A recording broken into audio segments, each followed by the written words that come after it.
샬롬 샬롬 샬롬 샬롬. 하나님 사랑합니다. 여러분 주 안에서 사랑합니다. 에스겔 17장 말씀이죠. 15장에서 18장까지는 세 개의 비유를 통해서 이스라엘의 범죄와 범죄로 인한 멸망을 선포하고 있어요. 에스겔 15장에서 18장까지는 세 개의 비유, 포도나무의 비유, 그리고 결혼의 비유, 독수리의 비유는 독수리의 비유이죠.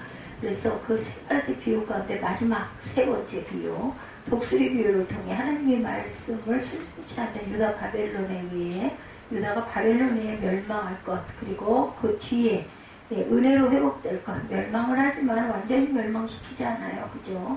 뭐 죽이겠어요. 하나님께서. 그것에 대해서 내용을 담고 있어요.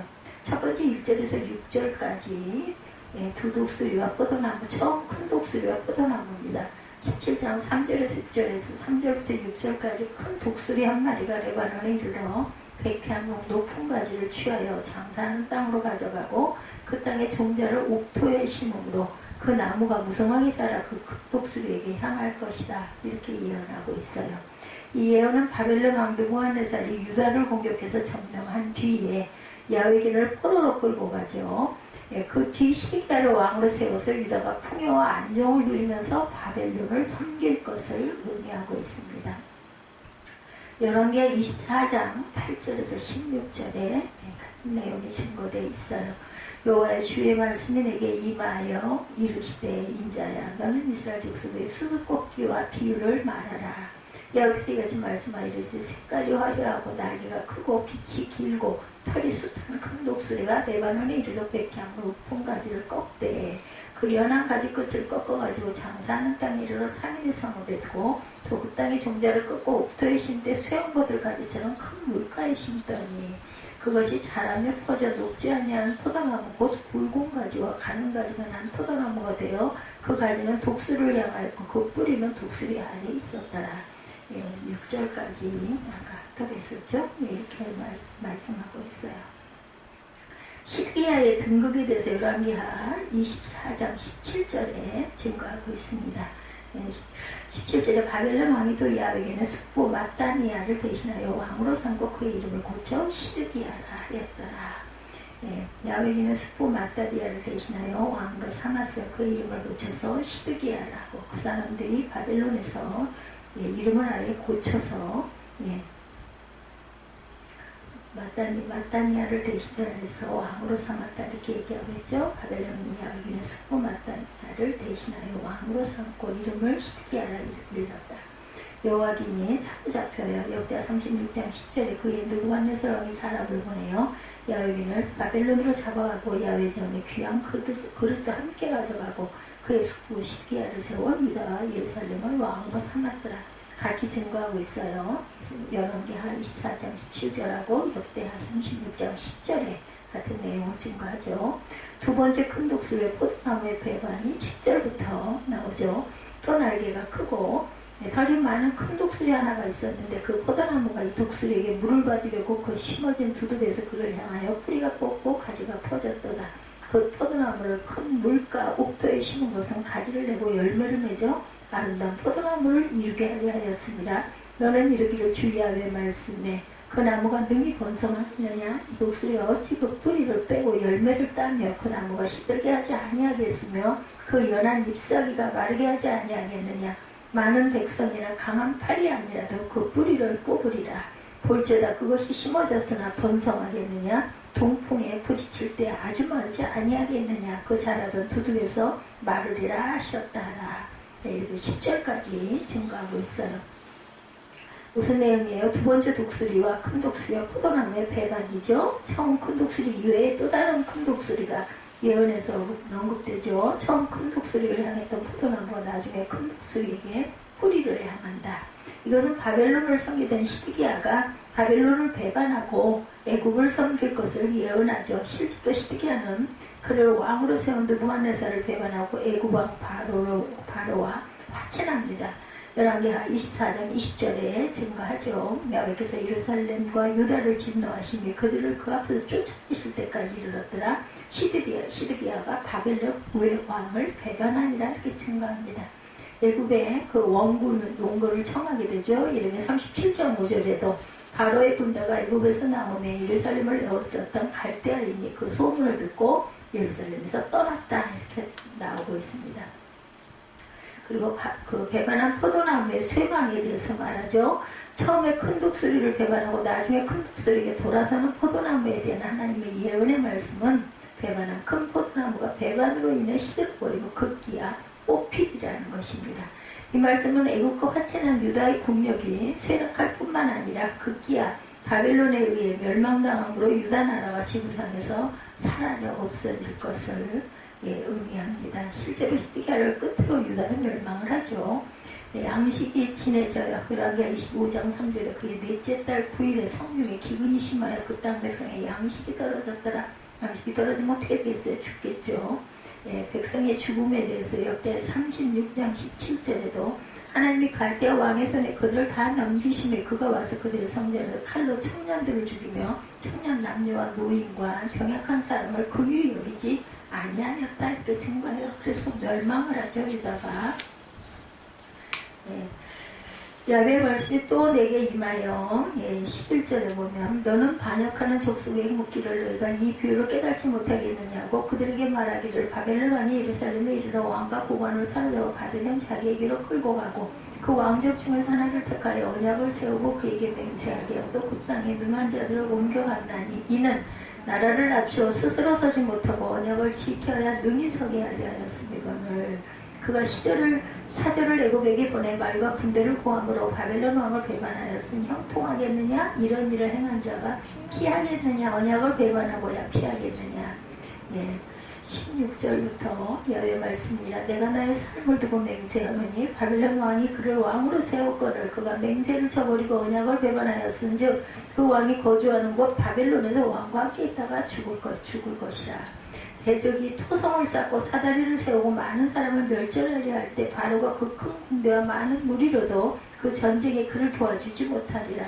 그가 이미 손을 내밀어 언약하였거늘 맹세를 없인 여기 언약을 배반하고 이 모든 일을 행하였으니 피하지 못하리라. 그러므로 주야의 말씀이라 내가 나의 삶을 두고 맹세하노니 그가 내 맹세를 없인 여기고 내 언약을 배반하였은즉 내가 그 죄를 그 머리에 돌리되 그 위에 내 그물을 치며 내 올무에 걸리게 하여 끌고 바벨론으로 와서 나를 반역한 그 반역을 거기에서 심판할지며 그 모든 군대에서 도망한 자들은 다 칼에 엎드러질 것이요 그 나무자는 사방으로 흩어지리니 날려가 이것을 말한 줄 너희가 알리라. 이렇게 너희는 멸망할 것이라 라는 내용이죠. 양식이 진해졌다. 열왕기하 25장 3절에 그의 넷째 달 9일에 성중에 기근이 심하여 그 땅 백성의 양식이 떨어졌더라. 그래서 백성이 죽어요. 하나님의 갈대아 왕을 손에 그들을 다 넘기시며 그가 와서 그들의 성년에 칼로 청년들을 죽이며 청년 남녀와 노인과 병약한 사람을 긍휼히지 아니하였다. 역대 36장 17절입니다. 열왕기하 25장 3절과 역대하 36장 17절의 멸망에 대해서 이렇게 증거하고 있죠. 언약이 중요하다라는 거예요. 유다 구조를 위한 하나님의 도구 바벨론이었어요. 에스겔을 통해 선포된 하나님의 예언의 말씀 가운데 유다가 애국을 의뢰하면 쇠퇴하고 바벨론을 의뢰하면 흥황한다는 내용이 있음을 살펴보았습니다. 유다가 바벨론을 의뢰하면 살고 애국을 의뢰하면 죽는 이유는 폐역한 애국보다 의로운 바벨론을 하나님께서 악을 징벌하시고 유다를 구할 도구로 사용하셨기 때문이다. 에스겔 29장 18절에서 20절에도 증거되어 있어요. 하나님의 종 느부갓네살에서 예레미야 27장 6절에 이제 내가 이 모든 땅을 내 종 바벨론의 왕 느부갓네살의 손에 주고 또 들짐승을 그에게 주어 섬기게 하였다 이렇게 말씀하고 있죠. 그런데도 불구하고 결국은 그 애국을 따르는 바람에 그만 멸망이 됩니다. 하나님을 위한 수고한 느부갓네살의 에스겔 29장 20절에 그들의 수고는 나를 위하여 함인지 그 대가로 내가 애국 땅을 그에게 주었느니라 주여의 말씀이니라. 바벨론에게 이렇게 상을 주었는데도 불구하고 결국은 유다를 따르다가 멸망을 당하죠. 바벨론과의 언약 파기는 하나님과의 언약 파기다.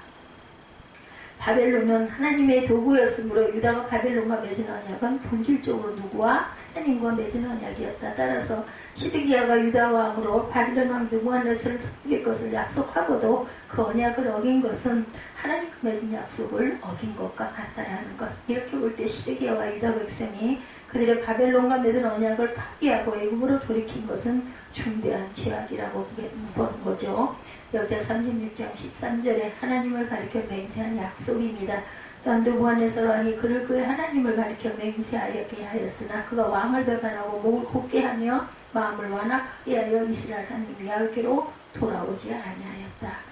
백성의 언약을 멸시합니다. 역대 36장 16절에 그 백성이 하나님의 사신들을 비웃고 그의 말씀을 매일 멸시하며 그의 선지자를 욕하여 야훼의 진노를 그의 백성에게 미치게 하여 회복할 수 없게 하였다. 이렇게 증거되어 있죠. 예, 배반의 종말은 뭐겠어요? 멸망이죠. 바벨론과 약속하기 이전에도 유다 백성은 하나님을 떠나 우상을 숭배하고 불법을 자행했어요. 이것은 시내산에서 맺은 언약의 파기입니다. 유다 백성은 끝까지 하나님과의 약속을 어깁니다. 따라서 그러한 그들에게 하나님의 진노의 심판이 내려지는 것은 당연한 결과다. 한편 이처럼 인간과 인간이 맺은 언약도 하나님과 직접 맺은 언약만큼 중요하다. 그러므로 우리는 약속에 대해서 신의를 지키고 하나님과 인간에 대한 범죄하지 않도록 해야 되겠다. 백성의 멸절이죠. 역대 36장 17절에 하나님이 갈대아 왕의 손에 그들을 다 넘기시며 그가 와서 그들의 성전에서 칼로 천번들을 죽이며 청년 남녀와 노인과 병약한 사람을 긍휼히 여기지 아니하였다. 나라를 잃어버리게 되죠. 역대하 36장 20절에 칼에서 살아남은 자를 그가 바벨론으로 사로잡아가매 무리가 거기서 갈대아 왕과 그의 자손의 노예가 되어 바사국이 통치될 때까지 이르니라. 약속된 메시아 왕국에 대한 예언입니다. 백향명 노풍까지 얻죠. 유다에 대한 심판 예언이 있은데 하나님은 다시 유다를 회복할 것을 예언하시죠. 그 예언 가운데 주목되는 것은 끊어진 높음까지 에스겔 19장 14절에도 증거되어 있어요. 회복될 것이다. 즉 하나님 나라에서 영원한 통치가 다윗의 후손이 일어나서 에스겔 34장 23절에 하나님의 백성을 통치한다는 거예요. 이것은 메시아 왕국에 대한 예언입니다. 다윗의 후손 마태복음 1장 1절에 아브라함과 다윗의 자손 예수 그리스도의 계보라 이렇게 시작이 되죠. 만왕의 왕에 대해서 계시록 19장 16절에 그 옷과 그 다리에 이름을 쓴 것이 있으니 만왕의 왕이요 만주의 주라 하였다. 이스라엘 높은 산에 이른다라고 얘기합니다. 전통적으로 이스라엘은 높은 산은 시온산을 지칭하는 것으로 이 산은 하나님의 영원한 나라와 성전이 세워질 하나님의 성산을 지칭하죠. 따라서 포로되면서 회복될 것이라는 이 예언의 말씀은 메시아가 하나님 나라의 왕으로 세워지는 날 하나님의 나라는 도래할 것이다. 그때 유다와 및 모든 성도는 그 나라 백성이 되겠죠. 다윗의 성 시온입니다. 열왕기상 8장 1절이에요. 이에 솔로몬이 여호와의 언약궤를 다윗 성고 시온에서 내어 올리고자 하여 이스라엘 장과 모든 지파의 우두머리 곧 이스라엘 자손의 족장들을 예루살렘에 있는 자기에게로 소집하니 왕을 시온에 세우죠. 시편 2편 6절입니다. 내가 나의 왕을 내 거룩한 산 시온에 세웠다 하시리로다. 이렇게 말씀하고 있습니다. 그래서 마지막 부분을 보면 그 모든 군대에서 도망한 자들은 다 칼에 엎드려질 것이요 그 남은 자는 사방으로 흩어지리라. 야훼가 이것을 말할 줄 너희가 알리라. 22절부터 24절 마지막 부분 보죠. 주 야훼께서 이같이 말씀하시되 내가 백향목 꼭대기에서 높은 가지를 꺾어다 심으리라. 내가 그 높은 새 가지 끝에서 연한 가지를 꺾어 높고 우뚝 솟은 산에 심되 이스라엘 높은 산에 심으리니 그 가지가 무성하고 열매를 맺어 아름다운 백향목이 될 것이요 각종 새가 그 아래에 깃들이며 그 가지 그늘에서 살리라. 들의 모든 나무가 나 야훼에는 높은 나무를 낮추고 낮은 나무를 높이며 푸른 나무를 말리고 마른 나무를 무성하게 하는 줄 알리라. 나 야훼는 말하고 이루느니라 하라. 결국은 내가 다시 이루겠다라고 말씀하죠. 왕을 시온에 세우겠다. 내가 나의 왕, 내 거룩한 산 시온에 세웠다 하시리로다. 가지가 무성하고 열매를 맺겠다고 하시죠. 유다라는 포도나무는 가지가 마르고 뽑힐 것이라고 앞에 예언했는데 회복의 날 그 가지가 다시 무성하여 열매를 맺고 각양새가 그 아래에 거할 것이다 라는 거예요. 그래서 하나님의 나라가 모든 민족들에 의해 세워지며 계시록 7장 9절이죠. 이 일 후에 내가 보니 각 나라와 족속과 백성과 방언에서 아무도 능히 셀 수 없는 큰 무리가 나와 큰 옷을 입고 흰 옷을 입고 손에 종려가지를 들고 보좌와 어린 양 앞에 섰다. 그들이 참된 풍요와 평강을 누리게 될 것을 상징적으로 묘사합니다. 이 예언은 이미 성취되었고 또 성취될 것이다. 에스라 1장 1절에서 11절, 누가복음 17장 21절입니다. 그 계시록 21장 1절에서 5절에도 증거하죠. 또 내가 새하늘과 새 땅을 보니 처음 하늘과 처음 땅이 없어졌고 바다도 다시 있지 아니하더라. 내가 보매 거룩한 상 새 예루살렘에 하나님께로부터 하늘에서 내려오니 그 준비한 것이 신부가 남편을 위한 단장 같더라. 내가 들으니 보좌에서 큰 음성이 나서 이르되 보라 하나님의 장막이 사람들과 함께 있으매 하나님이 그들과 함께 계시리니 그들은 하나님의 백성이 되고 하나님은 친히 그들과 함께 계셔서 모든 눈물을 그 눈에서 닦아주시니 다시는 사망이 없고 애통하는 것이나 곡하는 것이나 아픈 것이 다시 있지 아니하리라. 처음 것들이 다 지나갔습니다. 보좌에 앉으신 이가 이르시되 보라 내가 만물을 새롭게 하노라 하시고 또 이르시되 이 말은 신실하고 참되니 거룩하라 하시고 이렇게 말씀하고 있어요. 예, 끊지지 않는 그런 실과를 맺게 하겠다. 에스겔 47장 12절에 강좌옥가에서 각종 먹을 과실나무가 자라 그 잎이 시들지 아니하며 열매가 끊이지 아니하고 달마다 새 열매를 맺으니 그 물이 성소를 통하여 나옵니다. 그 열매는 먹을만하고 잎사귀는 약재료가 됩니다. 이렇게 말씀하고 있습니다. 풍성한 열매를 맺을 것이다. 계시록 22장 1, 2절이죠. 또 그가 수정같이 맑은 생명수의 강을 내게 보이니 하나님과 및 어린 양의 보좌로부터 나와 그 가운데 흐르더라. 강 좌우에 생명나무가 있어 12가지 열매를 맺되 달마다 열매를 맺고 그 나무 잎사귀들은 만국을 치유하기 위하여 있더라. 12지파의 이야기죠. 그래서 결론으로는 하나님께서는 아무리 자기 백성일지라도 범죄하면 징계하시겠다. 그리고 징계 뒤에 다시 살리시죠. 살기를 허락하십니다. 살기를 통상 신비적으로 이루어지지 않고 주변 사람들을 통해서 제시됩니다. 그러므로 우리는 이 비밀을 깨닫지 못할 때 더 큰 진노를 당하게 될 것이다. 그래서 우리는 이 비밀을 깨달아 하나님이 우리 주인에게 주시는 생명의 길이 현실적으로 무엇인지를 깨달아서 그 길을 걸어 생명에 이르는 지혜로운 백성이 되어야 할 것이다. 두 독수리와 백향나무 등의 비유가 오늘 보면 17장에 계속 이어져 갔었어요. 에스겔 17장에서 에스겔은 포로로 잡혀온 지 7년이 됩니다.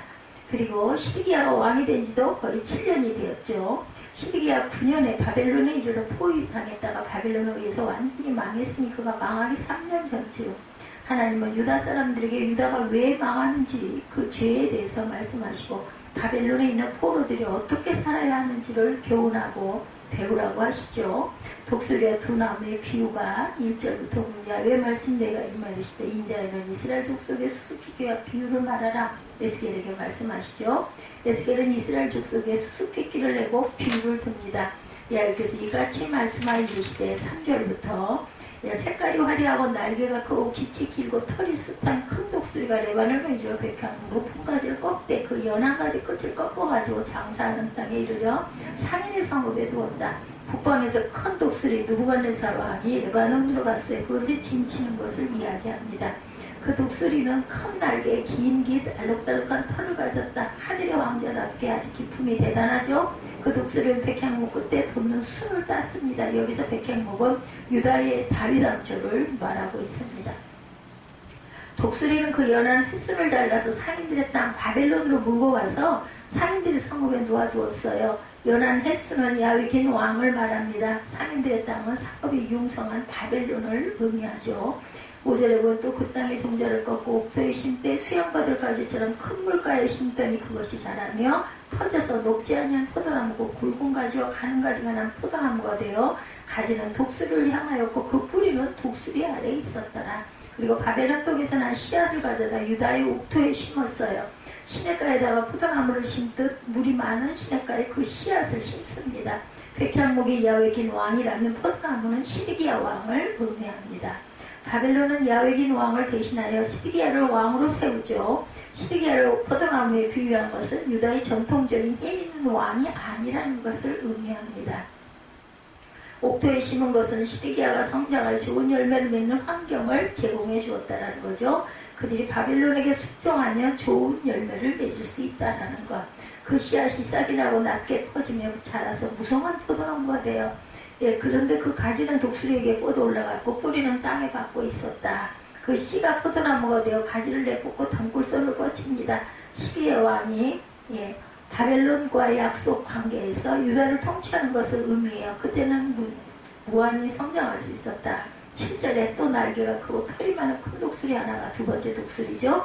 그 포도나무가 독수리에게 물을 받으려고 심어진 두둑에서 물을 향하여 뿌리가 뽑고 자라고 퍼져서 8절에 큰 물가 옥토에 심은 것은 가지를 내고 열매를 맺어 아름다운 포도나무를 일으게 하였습니다. 다른 큰 독수리 한 마리 애굽왕이 남방에서 나타나죠. 날개가 크고 빛이 많은 독수리다. 이 독수리는 애굽왕을 의미합니다. 이 포도나무가 뿌리를 독수리에게로 뽑고 가지고 그 독수리에게로 뻗는 것을 뭐라고 하죠? 가지가. 포도나무는 새로 나타난 그 독수리, 애굽을 보고 옥토에서 멀리 떨어진 곳에 물을 대달라고 한 것이라는 의미입니다.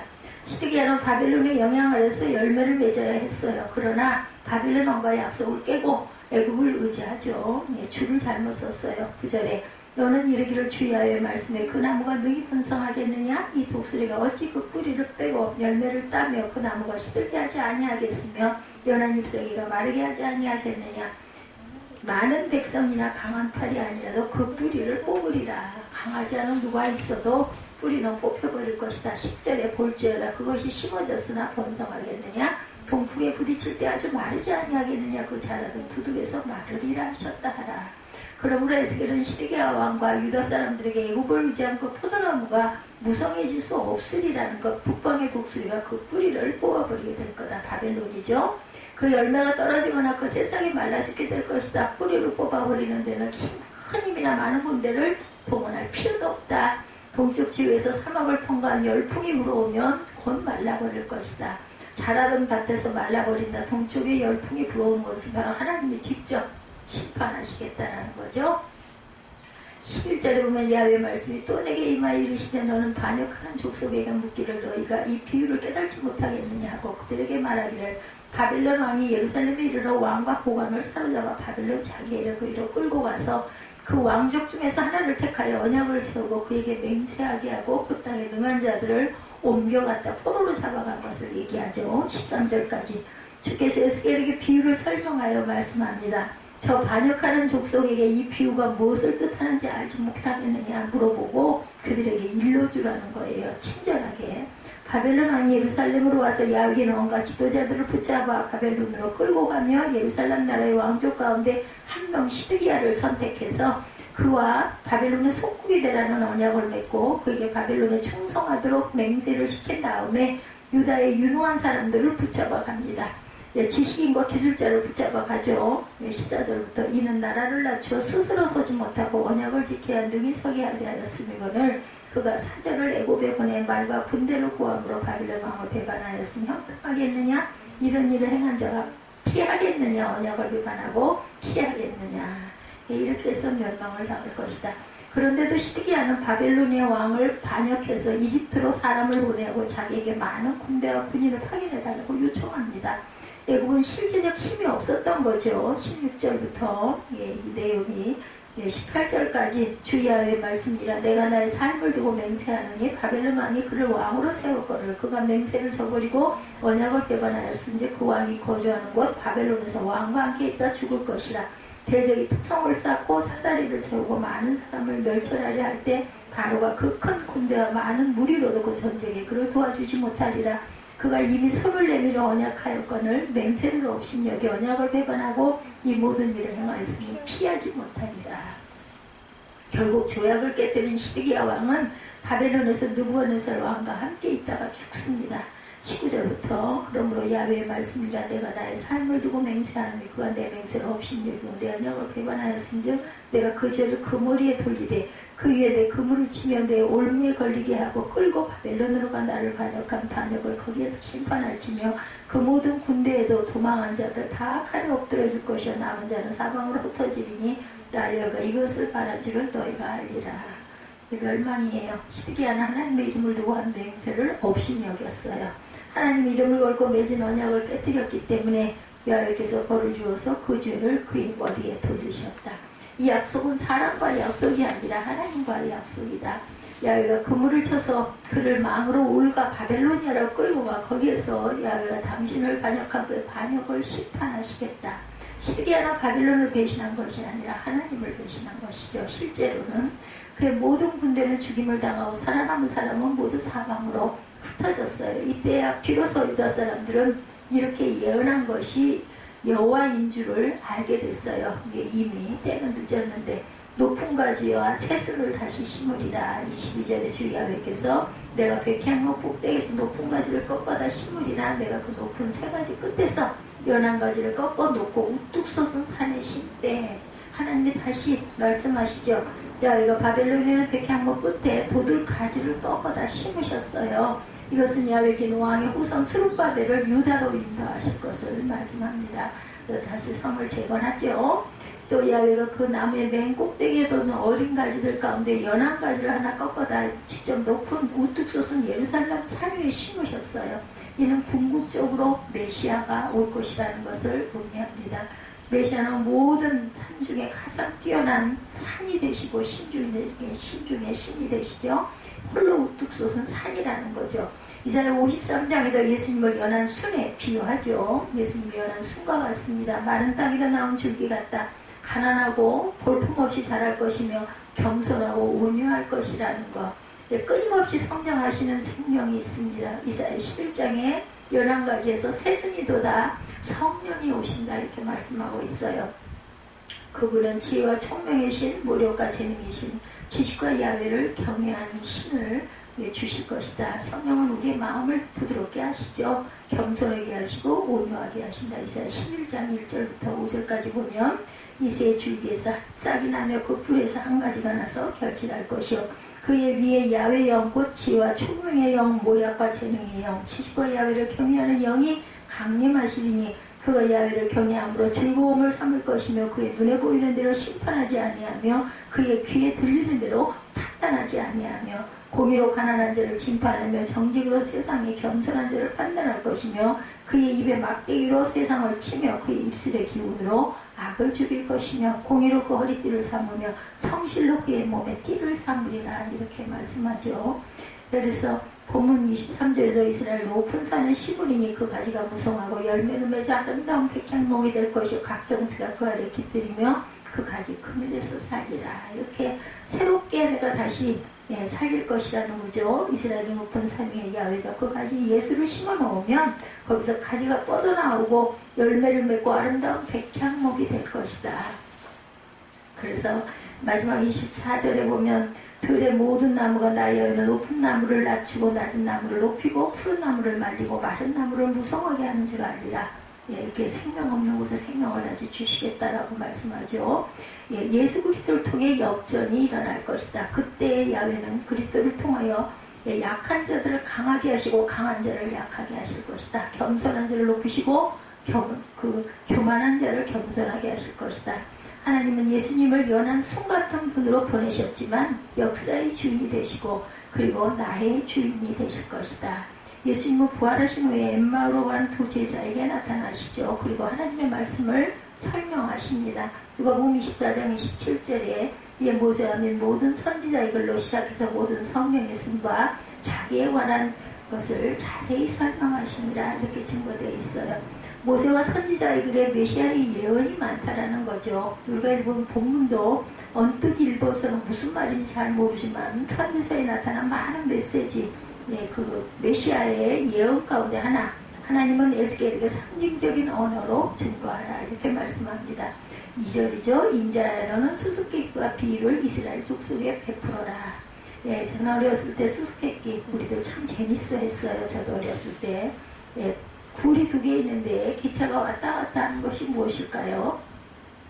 연기죠, 연기. 그죠? 우리는 하늘로 머리 풀고 올라가는 게 뭐냐 이렇게 수수께끼를 냈던 기억이 납니다. 이처럼 하나님의 에스겔에게 수수께끼와 비유로 이스라엘 족속에게 말하라 하는 것이에요. 왜 하나님은 직설적인 언어로 말씀하지 않고 수수께끼와 비유로 말씀하신 것일까? 그것은 숨겨야 할 자에게는 숨기시고 깨닫게 해야 할 자에게는 드러내기 위해서였다. 마태복음 13장 10절에서 11절입니다. 제자들이 예수께 나와 가로되 어찌하여 저희에게 비유로 말씀하시나이까? 대답하여 가라사대 천국의 비밀을 아는 것이 너희에게는 허락되었으나 저희에게는 아니 되었다. 은혜 받은 자에게는 허락이 되었지만 그렇지 못한 자에게는 아니 되었다라는 거죠. 비유로 말하면 모든 사람은 들어도 몰라요. 그죠? 무슨 말인지 모르는 사람. 근데 아는 사람은 알아듣는다라는 거죠. 군대 가면 암호들을 사용한다면서요. 그건 아주 극비라면서요. 일반인은 절대로 알아서는 안 돼. 그 이유는 아는 사람끼리 통하기 위해서 한 장교가 순찰을 하고 있어요. 장교의 집안 내력은 발음 중에 아가 되지 않는 사람이었다고 합니다. 보초스러운 병서가 암호하고 외쳤어요. 이날 암호는 고구마였다고 합니다.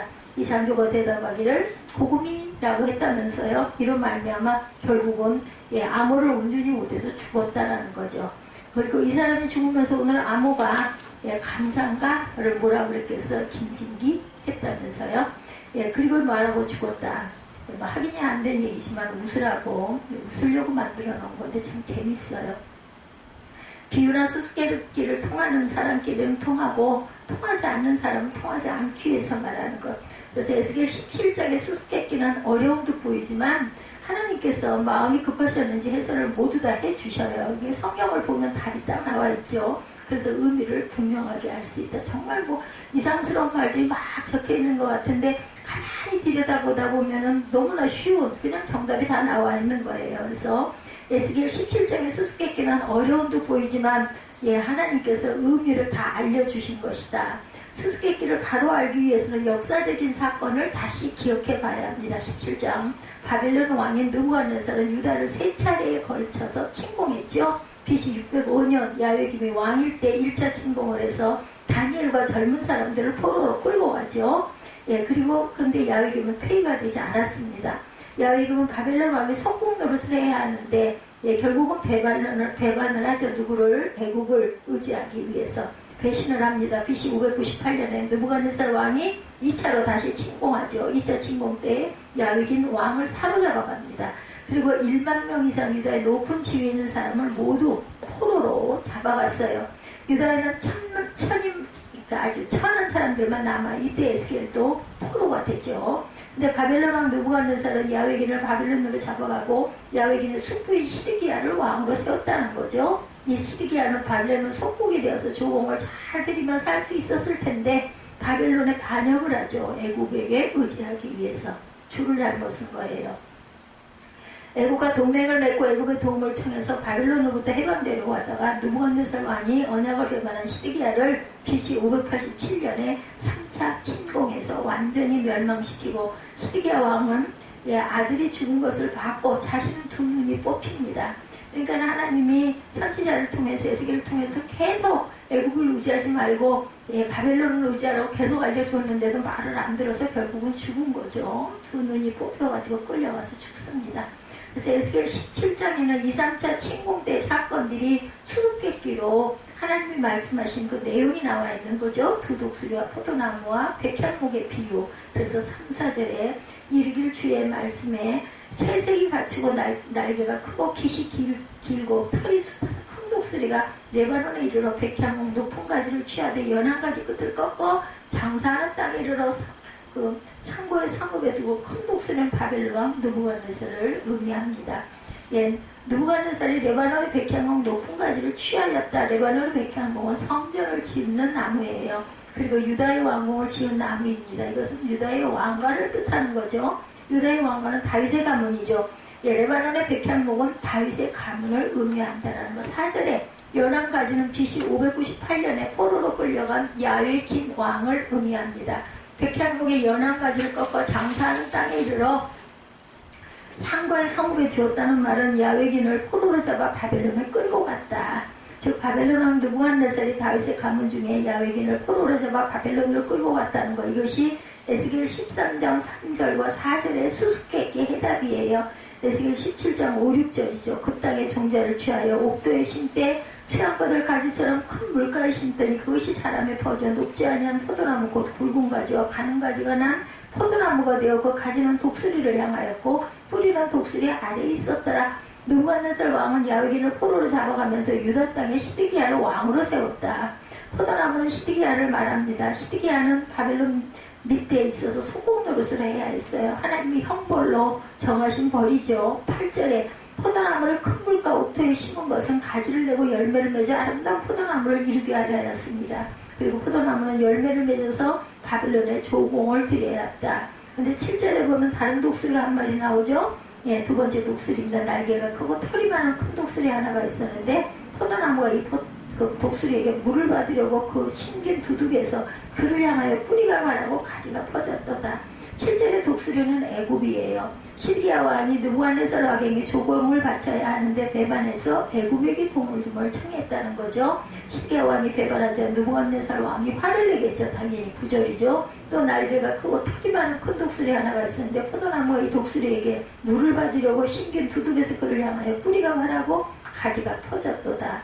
언약을 배반한 시드기야를 포로로 끌고 와서 두 눈을 뽑아 죽이겠다라는 거죠. 10절이죠. 볼지어다 그것이 심겼으나 번성하겠느냐? 동풍이 부딪힐 때 아주 마르지 아니하겠느냐? 그 자라던 두둑에서 마르리라 하셨다. 이것은 동풍은 하나님, 뜨거운 바람, 식물을 죽이는 바람. 그러므로 시드기야는 눈이 뽑히고 자식이 죽고 포로로 끌려가 바벨론에서 죽었다. 에스겔 17장 1절부터 10절까지는 수수께끼이고 11절부터 21절까지는 수수께끼에 대한 하나님의 해석입니다. 그렇다면 다윗의 왕가는 영원히 끝나버린 것일까? 사무엘하 7장 16절에 내 집과 내 나라가 내 앞에서 영원히 보존되고 내 위가 영원히 견고하게 하셨다라 이렇게 말씀하셨어요. 하나님이 다윗과 언약을 하신 거죠. 근데 시드기야의 사망으로 다윗 왕가가 끝납니다. 여기에서 하나님은 다윗과 맺은 언약을 어기는 하나님이신가? 라는 질문이 나오죠. 본문인 에스겔 17장 22절에서 24절은 이 질문에 대한 하나님의 대답. 하나님은 그 백향목의 연한 가지를 꺾고 이스라엘 높은 산에 심으신다. 이렇게 증거합니다. 본문 22절이죠. 예, 내가 또 백향목 꼭대기에서 높은 가지를 취하여 심으리라. 내 높은 세 가지 끝에 연한 가지를 꺾어놓고 빼어난 산에 심되 이스라엘 높은 산에 심으리니 하나님 이스라엘 높은 산에 백향목의 연한 가지를 심으시겠다. 백향목의 가지가 아주 없어진 것이 아니라는 거죠. 이것은 큰 독수리의 느부갓네살 왕과 같은 행동을 하는 것처럼 보이지만 하나님은 연한 가지를 취하여 이스라엘을 놓고 빼어난 산에 심기 위해서 그렇게 하신 것이다. 백향목의 높은 가지는 이스라엘 백성의 우두머리인 다윗의 왕가를 가리키는 것. 다윗의 집안을 하나님이 영원히 버리신 것이 아니라 다시 연한 가지를 취하겠다 말씀하시죠. 연한 가지를 취하여 높고 빼어난 산이 시온산 예루살렘에 심겠다. 지리적인 부분을 의미하는 것이 아니라 영적인 부분을 의미합니다. 이 예언은 1차적으로 BC 539년 고레스 칙령으로 스룹바벨의 인도를 받아 돌아온 사람들이 다윗의 후손을 중심으로 나라를 재건할 것이라는 것을 의미하죠. 그러나 이 예언은 이것보다 더 깊은 의미가 있어요. 이사야 11장 1, 2절이죠. 이새의 줄기에서 한 싹이 예수 그리스도를 증거하고 있죠. 그 뿌리에서 한 가지가 나 결실할 것이요 야훼 산 곧 지혜와 총명의 신 모략과 재능의 신 지식과 야훼를 경외하는 신이 그 위에 강이 마시리니 다윗의 가문에서 한 가지가 나올 것이고 이 가지에는 성령이 임하실 것이다. 메시아에 대한 예언입니다. 예레미야 23장 5, 6절에도 나 여호와가 말하노라 보라 때가 이르리니 내가 다윗에게 한 의로운 가지를 일으킬 것이라. 그가 왕이 되어 지혜롭게 행사하며 세상에서 공평과 정의를 행할 것이며 그의 날에 유다는 구원을 얻겠고 이스라엘은 평안히 거할 것이며 그 이름은 야훼 우리의 의라 일컬음을 받으리라. 저는 신학은 이런 정도는 알아야 한다. 그게 그렇게 해서 예언이 이렇게 이루어졌구나. 이렇게 비유를 하셨구나. 이것이 답이구나. 이건 알아야 된다 생각합니다. 메시아를 가리켜서 다윗의 집안에서 나오는 의로운 가지가 그냥 읽어보면 도대체 이게 무슨 말인가 하지 않겠어요? 에스겔 선지자의 예언도 같았어요. 레바논의 백향목 가지로부터 한 연한 가지를 심으시겠다는 것은 예루살렘에서 십자가를 지신 메시아에 대한 예언입니다. 메시아는 이새의 줄기에서 나온 가지고 다윗의 집안에 나온 의로운 가지고 백향목 꼭대기를 취한 연한 가지이다. 예수님은 연한 가지죠. 21절에 하나님은 메시아를 예루살렘으로 심으시겠다는 예언. 세상의 눈으로 보면 한 연한 가지에 불과한 예수님은 말구리 위에서 태어나시죠. 그리고 예수님은 목수의 아들로 자랍니다. 학벌이 있는 것이 아니고 역사를 쓸 것이 없는 연한 가지에 불과했다. 하나님이 가지를 통해 세상에 많은 구원을 이루시겠다. 이 가지로 말미암아 구원이 임하게 된다. 어떤 사람은 인간이 선을 행할 능력이 있고 선행이 쌓여 어느 정도의 수준이 도달하면 천국갈 가고 선이 모자라면 연옥에 가고 더 모자라면 지옥에 간다 이렇게 말하는 사람들이 있는데 아닌 거죠. 인간은 선을 쌓아서 천국을 갈 수 없어요. 자유의지로 구원받을 수가 없습니다. 애굽의 포로가 된 이스라엘 백성이 자신의 힘으로 애굽에 나왔다는 말을 읽겠는가? 바벨론의 포로가 된 유다 백성이 스스로 해방되었던 기록이 어디에 있겠는가? 구원은 오직 야훼께로 말미암은 것이다. 구원은 하나님이 심으신 백향목 연한 가지로부터만 나온다는 거. 요나 2장 9절이죠. 구원은 야훼께로서 말미암나이다. 이렇게 말하고 있습니다. 예, 그래서 하나님의 주권으로 구원받는 것이고 예루살렘이 심으신 연한 가지로 말미암아 사람은 구원받게 된다는 진리를 말씀하고 계세요. 다른 방법은 없다. 22절 하나님의 메시아를 예루살렘에 보내신다고 약속하시죠. 이 연한 가지는 각양 새가 깃들이는 크고 아름다운 백향목으로 성장할 것이다. 본문 23절에 이스라엘 높은 산에 식물이니 그 가지가 무성하고 열매를 맺어 아름다운 백향목을 이룰 것이요 각양 새가 그 아래 깃들이며 그 가지 그늘에 거할지라. 이 연한 가지는 연한 가지로 계속 있는 것이 아니고 연한 가지가 자라서 열매가 무성하고 가장 새들이 와서 깃들이는 큰 나무가 될 것이다. 말구이에서 태어난 목수의 아들로 자라는 예수님이 연한 가지이시고 사람들에게 짓밟히고 조롱을 당하죠. 예수님의 연한 가지처럼 보인다고 우습게 여겨서는 안 된다는 것. 연한 가지고 사람들이 침뱉고 때리고 모욕하고 십자가에 돌아갔지만 3일 안에 다시 살아나셔서 사망을 이기신 능력이 있음을 보여주신다. 사람이 아무리 능력이 많아도 사망을 이길 능력은 없습니다. 예수 그리스도만이 그 능력을 갖추고 계신다. 사망을 이기신 것은 하나님의 아들이시고 참된 메시아임을 입증합니다. 죽은 자 가운데서 살아나신 것은 신화도 아니고 거짓말도 아니라는 것을 수많은 사람들에게 다시 보여주시죠. 40일 동안 우리와 함께 계셨어요. 그리고 40일 후에 승천하셔서 하나님 보좌 우편에 앉으시고 약속대로 보여서 성령을 세상에 보내서 예수 믿는 사람들의 성령을 받게 하셨다. 우리가 성령 받는 것은 이 연한 가지가 희생하셨기 때문이죠. 오순절에 성령 받은 제자들이 설교했더니 하루에 3,000명씩 회개하고 돌아왔고 그 다음날 2,000명이 회개하고 돌아오는 역사를 경험하게 됩니다. 예루살렘으로부터 시작된 복음은 소아시아를 지나 유럽을 건너 신대륙에 와서 미국에서 동남아시아로 대한민국에 이르게 되고 이제는 중국으로 인도로 카르가스탄으로 가게 된다는 거죠. 수많은 이방인들이 예수 믿고 하나님의 자녀가 되죠. 연한 가지가 성장을 해서 아름답고 큰 백향목이 되었다. 가지가 무성한 나무가 되었고 수많은 열매를 맺게 되었고 많은 새가 날아오게 됩니다. 그래서 새가 날아든다. 예, 그 새 노래 있죠. 새타령. 큰 백향목 새가 날아듭니다. 수많은 이방인이 모두 예수 그리스도의 가지의 그늘에 거하게 될 것이다. 마태복음 13장 31, 2절이죠. 천국의 겨자씨를 비유해 말씀을 하시죠. 천국은 마치 사람이 자기 밭에 갖다 심은 겨자씨 하나 같으니 이는 모든 씹어도 작은 것이로되 자란 후에는 나무보다 커서 나무가 되며 공중의 새들이 와서 그 가지에 깃들이니라. 하나님의 교회는 약하고 작게 시작되어 예수님과 12제자로 시작이 되죠. 나중에는 장대하여 수많은 이방인을 포함한 위대한 하나님의 나라가 됩니다. 이 세상에 어리석은 사람들은 예수를 멸시하고 교회를 핍박하죠. 교회를 핍박하는 사람은 일찍 죽습니다. 유세비우스가 교회사라는 책을 기록하죠.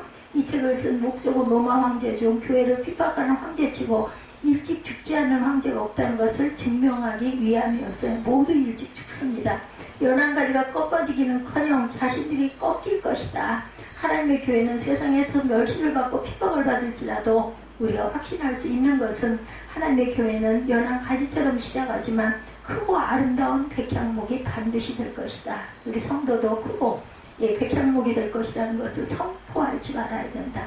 하나님의 연한 가지라도 능히 백향목이 되게 하시는 능력의 하나님이시라는 거죠. 24절에 들의 모든 나무가 나이어에는 높은 나무를 낮추고 낮은 나무를 높이며 푸른 나무를 말리우고 마른 나무를 무성케 하는 줄 알리라. 나이어가 말하고 이루느니라. 연한 가지가 크고 아름다운 백향목이 된다는 것일까? 하나님께서는 그 정도 능력이 있다는 것이죠. 들의 모든 나무가 알게 된다고 말합니다. 들의 모든 나무는 열국의 통치자들을 가리킨다는 것.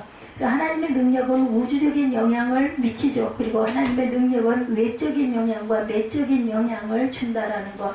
외적으로 높은 나무는 낮아지고 낮은 나무는 높아진다. 내적으로 푸른 나무는 마르고 마른 나무를 무성케 하시는 능력을 알게 될 것이다. 높은 나무 같은 바벨론, 아수르, 헬라, 로마는 모두 낮아졌어요. 헬라에서는 소크라테스, 아리스토텔레스, 피타고라스가 철학을 말합니다.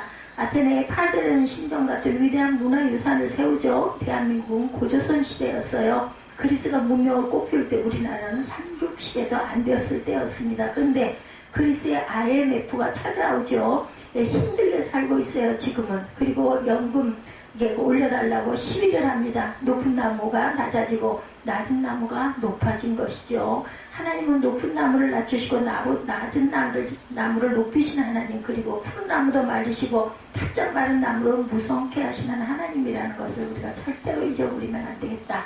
말씀만 하시고 이루지 못하는 무능한 하나님이 절대로 아니죠. 나라가 망했다고 생각하는 다윗의 자손 예수 그리스도가 예루살렘 시온산에 서시더니 큰 백향목이 되죠. 하나님은 우리를 높여주시는 하나님이라는 거죠.